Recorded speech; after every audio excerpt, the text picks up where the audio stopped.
আসসালামু আলাইকুম বন্ধুরা, দেখো আমি বিরিয়ানি রেসিপি করব, চিকেন বিরিয়ানি।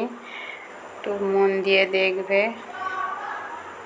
প্রথমে টমেটো, কাঁচা লঙ্কা, এলাচ, গোলমরিচ, দারচিনি মিক্সিং করে নেওয়ার পর চালটা ধুয়ে রেখে দিলাম।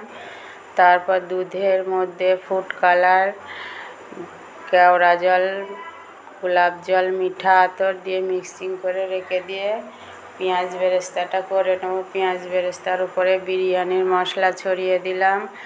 তারপর আমি আলু ভেজে নেব। কড়াইয়ে তেল গরম হওয়ার পর আলুটা দিয়ে উপরে একটু ফুড কালার ছড়িয়ে দিলাম। ফুড কালারটা, আলুটা যখন একটু লাল হয়ে এসছে, আদা বাটা, লবণ, জিরে গুঁড়ো দেওয়ার পর ঢাকনা দিয়ে হাফ সিদ্ধ হয়ে এসছে, নামিয়ে নিয়ে রেখে দিলাম। তারপর আমি মাংসটা রান্না করে নেব। দেখো ওই মিক্সিং করা মশলাটা, তারপর আদা বাটা, জিরে গুঁড়ো, বিরিয়ানির মশলা, সমস্ত মশলা দিয়ে কষিয়ে যখন দেখব তেল ছেড়ে এসছে তখন নামিয়ে রেখে দেবো। ভাতটা করে নিলাম।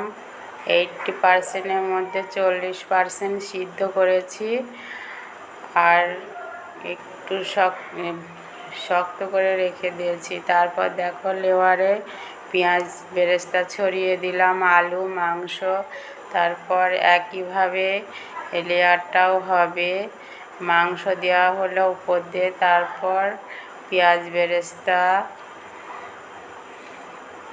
দেওয়ার পর উপর দিয়ে আবার ভাত বসিয়ে দিলাম। ওই যে ভাতটা ছিল বাকি ওটা আবার উপর দিয়ে পেঁয়াজ বেরেস্তা দিয়ে ফুড কালারটা উপরে দেওয়ার পর গ্যাসে বসিয়ে দিলাম। তারপর ঘি ছড়িয়ে নামিয়ে নিলাম। দেখো এখন আমি পরিবেশন করব, খেয়ে দেখব কেমন হয়েছে। তোমরা পারলে আমার মতো সহজ পদ্ধতিতে একটু বানিয়ে দেখো, খুব ভালো লাগবে। উপর দিয়ে রায়তা ছড়িয়ে দিয়ে পেঁয়াজ দিয়ে মাংস দিয়ে খেয়ে দেখলাম, দারুণ হয়েছে। নর্মালভাবে বানিয়ে দেখো।